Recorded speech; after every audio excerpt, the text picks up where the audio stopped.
expectations are met by the arrival of this lovely book. Isn't that right, Daisy? You've come to watch as well, and perhaps I might read it to you at some point, because there is a dog in it briefly.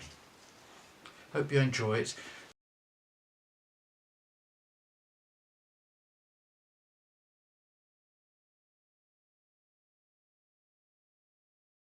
So Hopes and Expectations, this one here, is the third book in the Eastwood Stories series of novellas. And those stories are set in a fictional town called Eastwood Minster, hence the title of the series.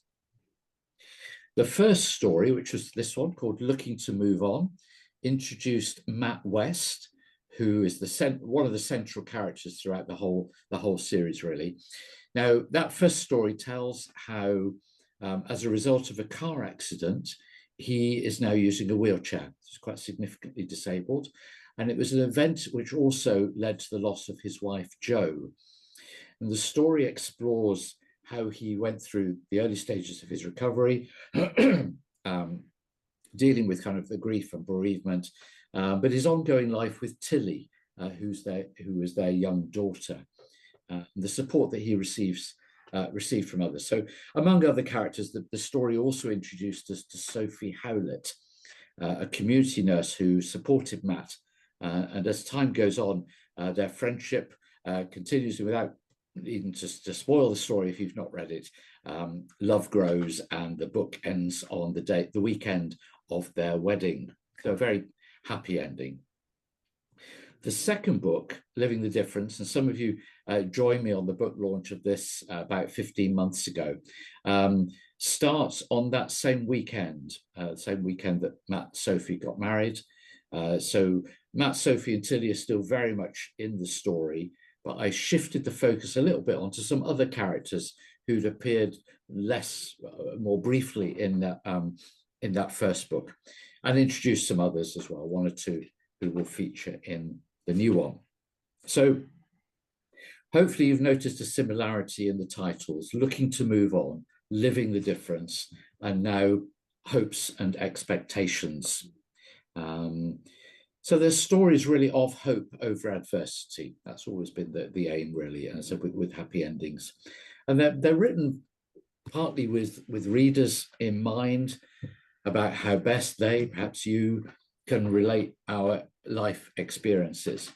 And I think sometimes it's helpful to kind of reflect on our own lives in relation to fiction. And of course, poets and novelists have been doing that for years. It's very much part of literature, both in our country and elsewhere. So in Hopes and Expectations, we continued the story of Matt, Sophie, and both now in their early 30s, and Tilly, who turns 6 in this new story. A couple of old adversaries resurface, and the school bully, Robert Jordan, being one of them, and we'll meet him shortly. And then Eastwood Minster, it's a market town, it's a fictitious market town, and it kind of hums with other dramas, really. Liz James and Alice Nichols, who featured particularly in the second book, hope really that the town will just curb their gossiping a bit, although they know that it probably won't. And then we have former college students Tracey and Jack. Again, they were mentioned in the second book, are navigating heartbreak and uncertain future. And then Will Taylor finds that his world is unexpectedly set alight, but more about him later on. And amid all that, young Tilly dreams of football and of playing for England. That's what she wants to do. For those of you who've read the previous books, I know there are 2 or 3 of us among the group here tonight, you'll also probably learn something about Matt which you hadn't realised before. So it wasn't as explicit in the previous stories. Although written as a series, they can be read independently. There is enough in each one to give you the relevant backstories, but obviously I prefer you to buy all 3, of course, but we'll go on from there. Right, let us turn to, oh, actually, no, I must mention quick bit here. The second book, so this one, Living the Difference, ends with the news that Sophie and Matt are expecting. So we join them now in their flat as Matt's parents, I'm going to read now from the book, Matt's parents, Des and Jan, pay them a visit. Twins? Janice West's exclamation rang out as she hugged her daughter-in-law. Glory be. Has to be said that wasn't our reaction, Mum, her son replied, passing a hanky to his wife as his parents came into the flat. You two certainly going to have your hands full, Matt's dad added, wiping his feet on the doormat. Sensitive as ever, Desmond, replied Janice with a wry smile. Perhaps I best go make cups of tea, her husband responded, withdrawing gracefully to the kitchen. Perhaps you best, dear. Don't forget the sugar, she added with a shake of her head. 35 years of marriage had taught Janice West to tolerate her husband's foibles and ways with words. The same was true vice versa, of course. You can count on me to be at the hospital, announced Des, returning with the sugar. Jan let out a loud laugh. What, you mean like when you fainted and spent Matt's arrival on the floor?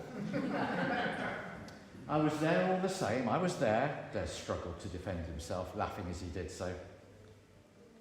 Tea? Jan inquired with questioning eyebrows. Her husband retreated to collect the absent beverages. Having dried her tears, Sophie West returned the dampened hanky to her husband. The breaking news from the morning's 12-week scan was still producing headlines. Sorry, it was such a shock, the 30-year-old mum-to-be said. We're delighted, obviously, and it'll be lovely for Tilly to have siblings, but 1 to 3, calculated Matt. I mean, there'll be all sorts of practicalities. The flat, feeding, clothes, and we can deal all that, Sophie observed pragmatically. But she took back the hanky. What's really upsetting is my dad. My dad will never meet them. You know, like he's never met Matt, or you two, or Tilly. Or we him, added Jan. Nearly 3 years had passed since Sophie's dad died. Cared for mainly in his final months by her older sister Rosie, he'd been ill for some time. Their mum deserted all of them when Sophie was just 2 and had never been seen or heard of since. It's all Rosie's fault, Sophie said with a laugh, trying to lighten the conversation. Ah, yes, of course. Twins in the family, Jan commented, remembering the children from Matt and Sophie's wedding day. I'm sure she'll offer you some good hints and tips, though. Yeah, she's good on practicalities, replied Sophie. She's got a boy and a girl, so there'll be some hand-me-downs, whichever way it goes. Not dressing them the same, though, added Matt with a smile. Could they tell what stage they were at, asked Jan, the former social worker returning to type for a moment. They reckon they're in 2 separate placentas, replied the community nurse, similarly back enrolled. Maybe identical or maybe not. We'll know a bit more in the next scan in a few weeks' time. It's just a shock. We walked in, I got on the couch, pulled up my top, and the sonographer simply announced, so it's twins then. As if she'd discovered an unexpected item in the packing area. I like that line. Neither of us knew what to say. I just burst into tears. Whether that was fear, happiness, shock, I have no idea. Wouldn't have been so bad if she hadn't been so miserable about it. Jan provided a second shake of her head. Do you want to show them the photos? Matt prompted. Oh, yes, Sophie replied, gradually recovering with the help of the tea and some sugar. Here you are. Look, they're so clear. The grainy black and white images showed 2 lives had begun, getting to know each other in the warmth and safety of the womb. That one's got my nose, Des observed. Got your stomach, more like, his wife replied. They both laughed. They both looked. They were looks of love. 2, Des said quietly, his emotions changing, his face happy and serious at the same time. A tear or maybe 3 left his eyes, finding a home in his greying beard. Set me off now.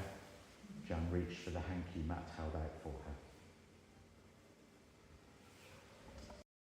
And I'd particularly like to welcome Richard Skinner, who's an Exeter-based poet, novelist, and performer, formerly of Cambridge Footlights Review some years ago. And Richard, I won't say how many, Richard, I won't say. We've been involved in a few things together, like open mics here in Exeter or down in Exeter. And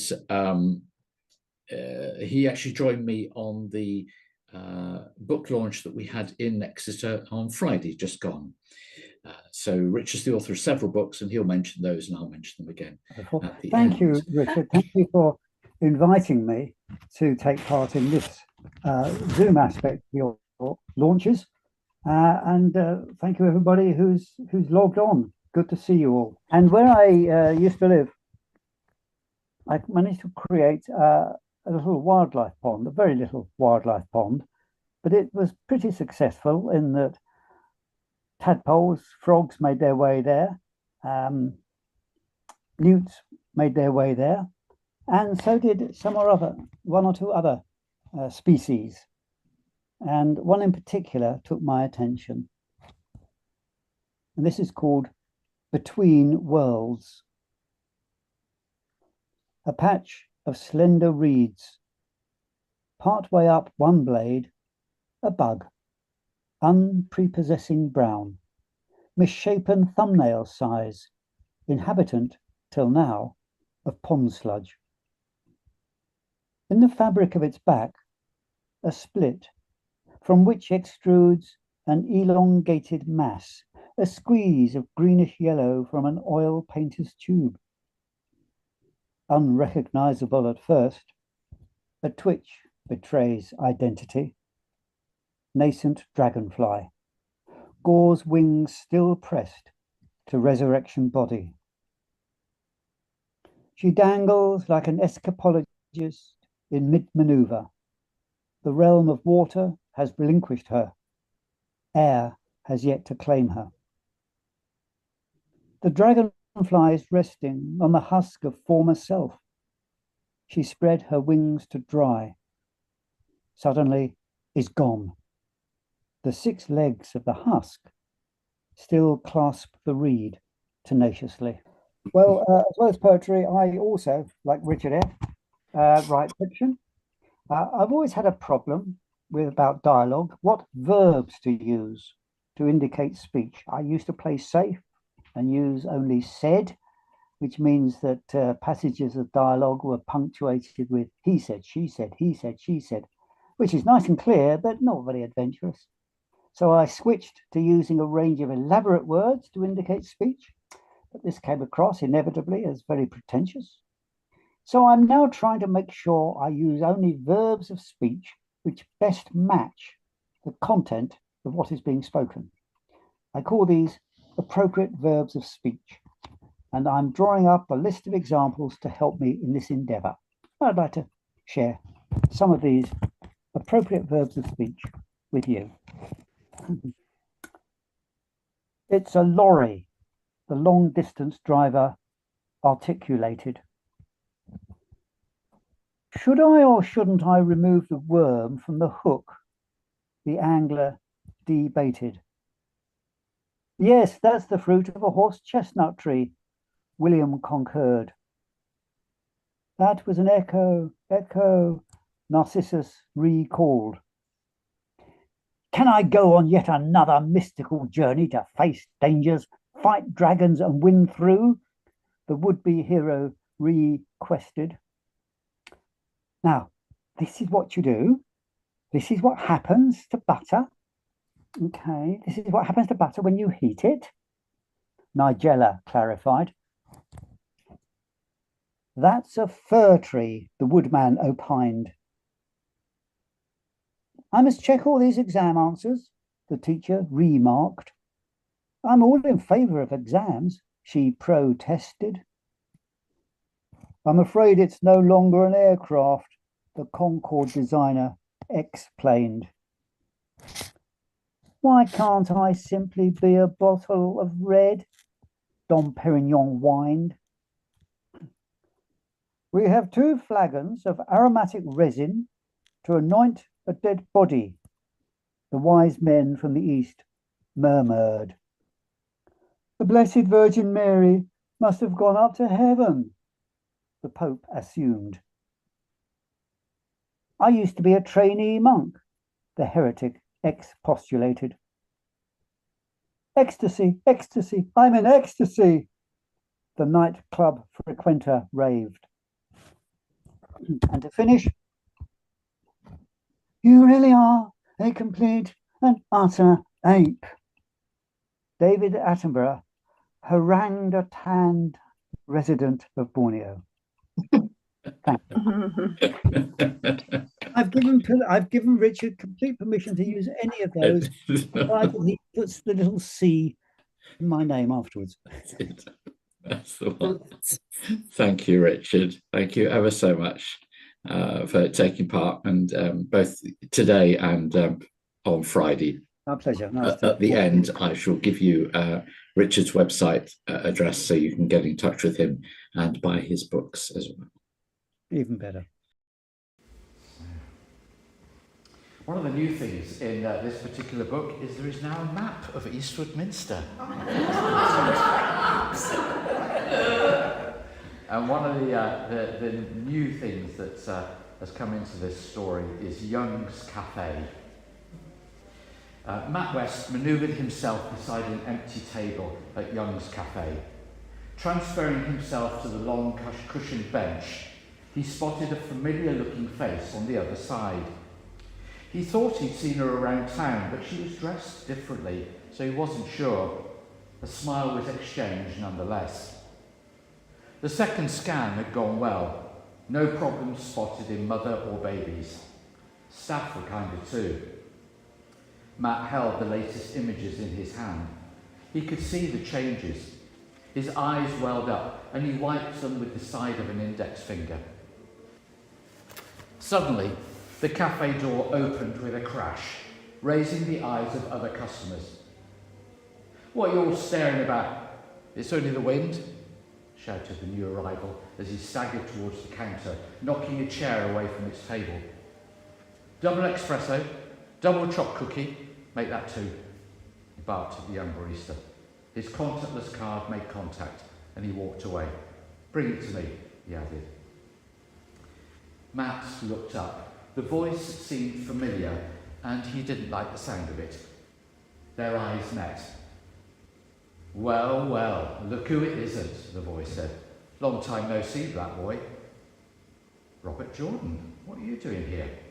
It's Robbie now, Matthew, he responded with an air of attempted superiority. Come down from the city.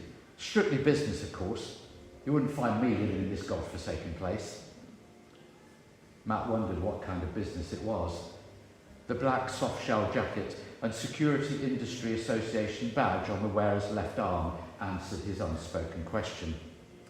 With hands heavily tattooed, as no doubt were other parts of his anatomy, Jordan's upper body showed the fruits of many hours in the gym, and his balloon-shaped stomach that of similar time in the pub.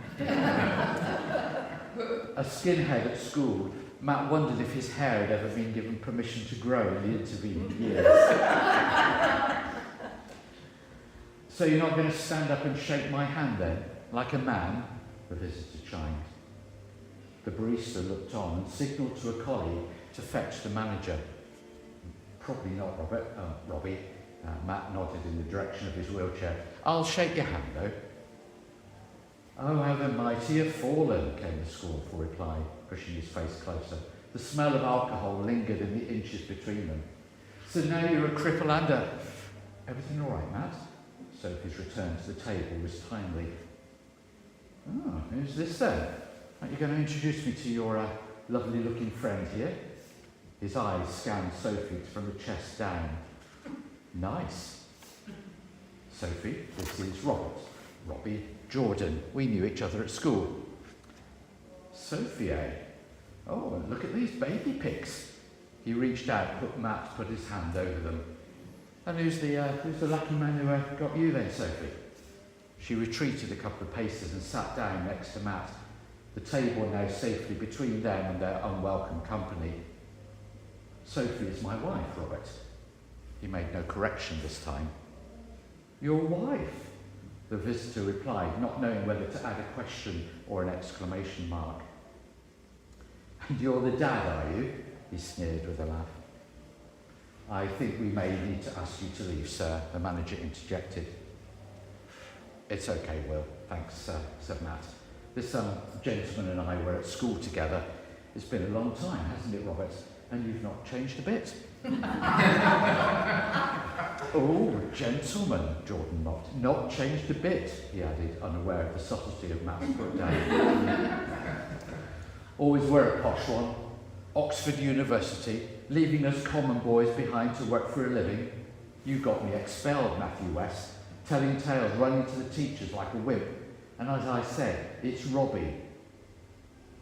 Out of the corner of her eye, Sophie saw the woman in the corner get up as Robert Jordan grabbed Matt's wheelchair and pushed it away. Try getting in it now, they knew. But before he could finish his newest insult, the assailant felt a hand gripping the inside of his right elbow. He turned, left arm raised, fist clenched. What the... Oh! An expletive was not deleted, as he found himself looking at a passport-sized photograph held by a black leather holder. Police, sir. Come with me and we'll talk about this all more calmly, shall we? It was a command, not a question. Off-duty PC Rebecca Hutchins led Robert Jordan away to another table, reached for her mobile and called for her assistance. She'd only come in for a cappuccino and a brownie. You all right, Matt? The manager asked as he pushed the wheelchair back to its rightful owner. I will be, thanks, Will. Shaken but not too stirred. Bit of a surprise to see him here, though. As I said, he hasn't changed. You okay, Soph? He took her hand. Sophie laughed. Thought for a moment I'd be needing the control and restraint training. Bit like EastEnders, wasn't it? They sat, watched and listened as Robert Jordan's details were recorded. Expelled for far more misdemeanours than had been bellowed in Matt's direction, he was now living in London. The former school bully had been in Eastwood Minster for a personal protection job, an irony not lost on the police officer. Matt and Sophie could hear him explaining how he'd been sacked that morning because the principal, the person he was supposed to be protecting, got pelted with eggs by demonstrators. Jordan ducked when he should have stood. Didn't want to get my brand new coat jacket dirty, did I? He explained. He told PC Hutchins how he'd seen Matt's books in the windows of Waterstones, explaining they had unfinished business, although he couldn't remember what it was. But he hadn't expected to see him in the cafe. I mean, honestly, it was meant to be, wasn't it? He said, in an unusual statement for the defence. As a police car pulled up outside, PC Hutchins stood calling out to the cafe's remaining customers. I'll be back in a few minutes, so I'll need your details as witnesses. She turned to her captive. Into the car, Mr. Jordan. After its close encounter with the now departing customer, the cafe's damaged door had difficulty in seeing him off the premises. Her brown hair tied back, neatly held in place by the dark blue baseball cap adorned with the cafe's logo, the young barista started clearing tables, her hands shaking. That wasn't nice, was it? Sophie consoled her. Thanks for alerting Will, though. That was really helpful. The girl nodded. Never seen anything like that before. I was really scared. I didn't know what was going to happen next. Yeah, makes the stomach turn, doesn't it? Sophie glanced at the name badge on her matching blue top. Tracey, it's okay now. He won't be back. She looked over to Will and raised her hand in a drink pose. Do you want to come and sit with us for a moment? What can I get you? Tracey looked to her manager for reassurance. Hot chocolate with everything, please. So you'll hear more about Tracey, quite a bit, more about Robert Jordan, and about the door of the cafe.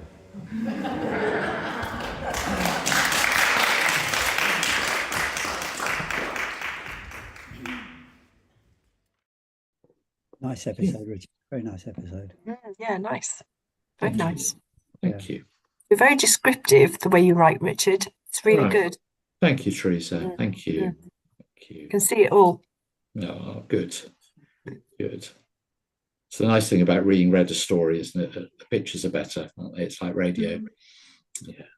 It's like you're weaving a thread and you can follow it kind of as you're telling the tale. The threads all kind of interlink with one another, and you can kind of it makes it to visualize the picture kind of thing that you're describing. Oh, thank you, Jackie. I do try and write in that way, and hopefully you'll see those threads kind of going through from the previous books and into this one. So I'm glad you spot it. That's nice to hear. Thank you. You're welcome. Can I just say that you write? It's very human, easy to follow, and I can get a good picture when I'm reading your work and listening to it as well. Thank you, Paul. Yeah. Mm-hmm. Yeah, a lot of it's drawn on either personal experience or professional experience. So things that I've experienced in my own life or seen in other people. And so particularly in the first book, actually, there's not a lot in the first book. So that's this one, looking to move on. There's not a lot in there that is made up. You know, it's stuff that I've kind of witnessed or experienced. And there's bits of that in the other two as well. But thank you. Yeah, there's real authenticity about it, Richard. I noticed that you write in short paragraphs. There's one that tends to write in long paragraphs. I admire that, and it gives pace. And you know, I've only read about 3 or 4 chapters so far because I've received the book yesterday. But it's a very sensitive portrayal, a very realistic portrayal of family life. Their vulnerabilities and their vernacular, and I think you've adopted that from your professional background and other strands as well, and it makes it all very expressive. So thank you very much. Thank you very much. It's very nice to have comments. Thank you. Thank you.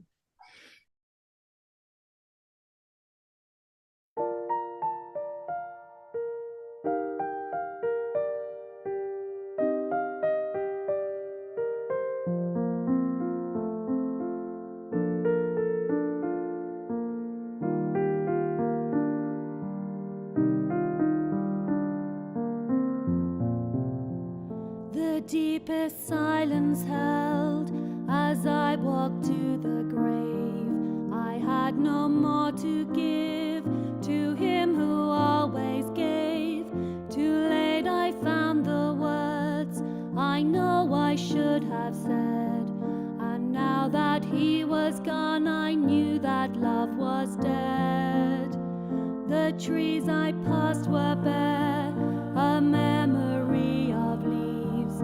I saw with my mind's eye my Lord between 2 thieves, but then the rocks and stones all seemed to hold their breath, as if they knew that life had broken free from death. What do you seek? He is not here. Come see the place where Christ has cast out fear. The world you knew has passed away. Rise up and claim this resurrection day. Outside of earthly time, I sense this garden stood as if a living shoot had grown from winter's wood. I only came to mourn, to tend this fallen bloom, but found new signs of life inside an empty tomb. What do you seek? He is not here. Come see the place where Christ has cast out fear. The world you knew has passed away. Rise up and claim this resurrection day. I cannot hope to grasp what lies beyond my reach. I strain to find the words that lie beyond found my speech. It was my master's voice, and hanging in the air, the scent of unseen flowers seemed to linger there. What do you seek? He is not here. Come see the place where Christ has cast out fear. The world you knew has passed away. Rise up and claim this resurrection day. Then from the grave I walked, and in the morning sun I found new hope in him, and all his pain had won. I saw a world still touched by early morning dew. With heaven in my eyes, I say these words to you. What do you seek? He is not here. Come see the place where Christ has cast out fear. The world you knew has passed away. Rise up and claim this resurrection day. Rise up and claim this resurrection day.